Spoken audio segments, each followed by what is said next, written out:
بسم اللہ الرحمن الرحیم۔ حضرت صالح بن عبید بن عابر بن ارم بن سام بن نوح علیہ السلام۔ حضرت صالح علیہ السلام پیغمبر سرخ و سفید رنگ کے تھے۔ وہ زیادہ تر برہنہ پا سفر کرتے تھے۔ انہوں نے کوئی اپنا مسکن نہیں بنایا۔ ان کی قوم جو قوم سمود کہلاتی ہے مقام ہجر میں رہتی تھی، جو کہ وادی قرا سے 18 میل کے فاصلے پر ہے۔ وہ 16 سال کے تھے کہ تبلیغ کرنے لگے اور 120 سال اپنی قوم کو تبلیغ کرتے رہے۔ پہلے اپنی طرف سے اپنی قوم کی طرف اپنے نائب بھیجتے رہے، چنانچہ اصحاب رس کی طرف حضرت صالح نے اپنا ایک نائب بھیجا، اس کو بھی قتل کر دیا گیا۔ بالآخر چوتھا بھیجا اور اس کے ساتھ ایک ولی بھی بھیجا۔ جب وہ ان کے پاس پہنچے اور ہدایت شروع کی تو انہوں نے کہا کہ ہمارا خدا دریا میں رہتا ہے، اور وہ دریا کے کنارے رہتے تھے اور ہر سال ایک دن عید کرتے تھے، کیونکہ اس دن ایک بہت بڑی مچھلی دریا سے باہر ظاہر ہوتی تھی اور وہ سب اس کو سجدہ کرتے تھے۔ پس ولی صالح علیہ السلام نے کہا کہ تم اس کو سجدہ کرتے ہو، حالانکہ میں تمہارے اس خدا کو یعنی مچھلی کو حکم دوں تو وہ یقیناً میری فرما برداری کرے گی، حالانکہ میں خدا نہیں ہوں، خدا کا رسول ہوں۔ لہٰذا اگر یہ مچھلی میری بات مان لے تو تم میرے خدا کی اطاعت کرو گے۔ انہوں نے وعدہ کر لیا، چنانچہ وہ مچھلی نکلی اور 4 مچھلیوں پر سوار تھی۔ جب انہوں نے دیکھا تو فوراً سجدہ میں گر پڑے۔ ولی صالح علیہ السلام نے اس مچھلی کو حکم دیا کہ اے مچھلی، بنام خدا میرے پاس آ جا۔ وہ مچھلیوں سے اتر کر ان کے پاس آ گئی۔ پھر حکم دیا کہ جا اور ان مچھلیوں پر سوار ہو جا۔ چنانچہ وہ گئی اور سوار ہو گئی، اور پھر حکم دیا کہ سب میرے پاس آ جاؤ، اور وہ سب مچھلیاں آپ کے پاس آ گئیں۔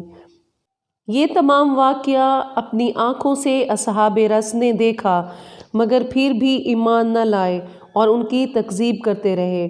بالآخر خدا نے ایک تیز ہوا بھیجی جس نے ان کو اور ان کے جانوروں کو دریا میں پھینک دیا، اور یہی ان کے لیے ایک عذاب تھا۔ پھر جناب صالح اس جگہ پر پہنچے جہاں وہ کنواں تھا جس کو رس کہتے تھے۔ اس کنویں میں اصحاب رس کا کافی مقدار میں سونا اور چاندی تھا جو انہوں نے اس میں چھپایا ہوا تھا۔ وہ تمام سونا اور چاندی انہوں نے نکال لیا اور اپنے ساتھیوں کو برابر سب چھوٹوں بڑوں میں تقسیم کر دیا۔ غالباً یہ وہ کنواں ہے جو مکہ معظمہ کے راستے میں آتا ہے۔ ان کی قوم سمود بت پرست تھے اور ان کے 70 بت تھے۔ جب حضرت صالح نبی نے ان کو خدا کی اطاعت کی ہدایت کی تو انکار کرنے لگے۔ 120 سال ان کو سمجھایا مگر بہت کم لوگ ایمان لائے۔ ایک مرتبہ حضرت صالح نے اپنی قوم سے کہا کہ میں تم سے تنگ ہو گیا ہوں، اب آخری فیصلہ کرتا ہوں، اور وہ یہ ہے کہ تم مجھ سے سوال کرو، میں اپنے خدا سے پورا کرا دوں تو تم ایمان لے آؤ، اور یا میں تمہارے خداؤں سے سوال کرتا ہوں، اگر وہ پورا کر دیں تو میں تم سے الگ ہو جاؤں گا اور کہیں دوسری جگہ چلا جاؤں گا۔ قوم سمود نے یہ بات تسلیم کر لی اور کہنے لگے تم نے انصاف کی بات کی ہے۔ چنانچہ وہ بتوں کو ایک صحرا میں لے گئے اور وہیں کھانے پینے کی چیزیں بھی لے گئے، اور جب خوب عید منا چکے تو حضرت صالح کو بلایا کہ آؤ ہمارے بتوں سے سوال کرو۔ حضرت صالح نے ان کے بڑے بت کے پاس گئے اور ان کو ان کے بتائے ہوئے نام سے پکارا، مگر اس بت نے کوئی جواب نہ دیا۔ انہوں نے کہا کہ دوسرے بت کو پکارو، اس کو بھی پکارا مگر وہ بھی نہ بولا، حتیٰ کہ ایک ایک کر کے سب کو آوازیں دی مگر ایک نے بھی جواب نہ دیا۔ حضرت صالح نے فرمایا کہ اب تم سوال کرو، میں اپنے رب سے پورا کرا دوں گا۔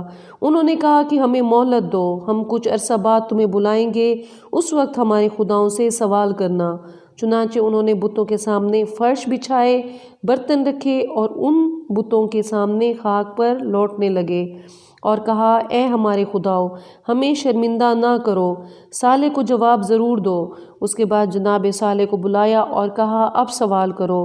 جب حضرت صالح تشریف لائے اور سوال کیا مگر انہوں نے پھر بھی کوئی جواب نہ دیا، اس وقت جناب صالح نے فرمایا کہ اب تم سوال کرو اور میرا خدا پورا کرے گا۔ تو انہوں نے قوم کے بہترین اور بزرگ ترین 70 آدمی چنے کہ وہ جناب صالح سے سوال کریں۔ چنانچہ وہ تمام قوم سمود کے نمائندہ ہو کر حضرت صالح کے پاس آئے اور کہا کہ ہم تمہارے خدا سے سوال کریں گے، اگر پورا ہو گیا تو ساری قوم قبول کرے گی، چنانچہ وہ 70 آدمی حضرت صالح کو ایک پہاڑ کے نزدیک لے کر گئے اور ان سے کہا کہ اس پہاڑ سے ایک سرخ رنگ کی اونٹنی پیدا کر دو جو 1 میل لمبی ہو اور 10 ماہ کی گیابن ہو۔ حضرت صالح نے کہا کہ میرے لیے یہ کام بہت دشوار ہے مگر میرے خدا کے لیے بہت آسان ہے۔ یہ کہہ کر خدا سے دعا کی اور پہاڑ کی طرف اشارہ کیا۔ فوراً ہی پہاڑ لرزہ میں آیا اور ایک آواز نکلی جس سے دل دہل گئے اور کانوں کے پردوں پر اثر پڑا اور پہاڑ میں شگاف ہوا اور اونٹنی کا سر اور منہ باہر نکلا اور ایک آواز اس نے نکالی اور تمام جسم باہر آ گیا۔ جب انہوں نے دیکھا تو حیران رہ گئے، کچھ ایمان لے آئے اور کچھ کہنے لگے کہ یہ جادو ہے۔ حضرت صالح اس ناکہ کو لے کر قوم کے پاس آئے، سب نے دیکھا مگر ان 70 آدمیوں میں سے زیادہ نے تکذیب کی اور کہنے لگے کہ ہم اپنے خداؤں کو نہیں چھوڑ سکتے، اور کچھ مومن ہونے لگے۔ یہ ناکہ صالح ایک روز شہر کا تمام پانی پیتی تھی اور دوسرے روز ان کے جانور پیتے تھے، اور یہ پانی تمام کا تمام دودھ ہو جاتا تھا جس سے تمام شہر والے چھوٹے بڑے شکم سیر ہو جاتے تھے۔ انہوں نے یہ بھی خواہش ظاہر کی کہ اس اونٹنی کے پیٹ میں جو بچہ ہے وہ بھی باہر نکل آئے۔ حضرت صالح نے خدا سے دعا کی اور فوراً بچہ پیدا ہو گیا اور وہ اپنی ماں کے پیچھے رہتا تھا۔ ایک مرتبہ قوم سمود کے بعض سرکش لوگوں نے مشورہ کیا کہ اس اونٹنی کو مار ڈالنا چاہیے تاکہ حضرت صالح سے نجات ملے، اور ہمارے جانور ایک روز پانی پیتے ہیں دوسرے روز نہیں پی سکتے، لہٰذا اس کے لیے کسی شخص کو تیار کرو۔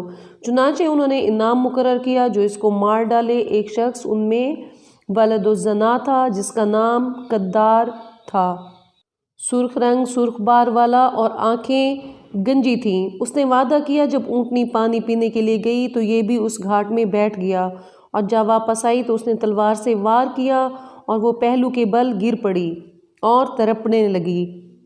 جب اس کے بچہ نے اپنی ماں کو تڑپتے ہوئے دیکھا وہ تو دوڑ کر پہاڑ پر چڑھ گیا اور آسمان کی طرف منہ کر کے فریاد کرنے لگا۔ خدا نے ان پر عذاب نازل کیا اور یہ عذاب روز چہارشنبے نازل ہوا۔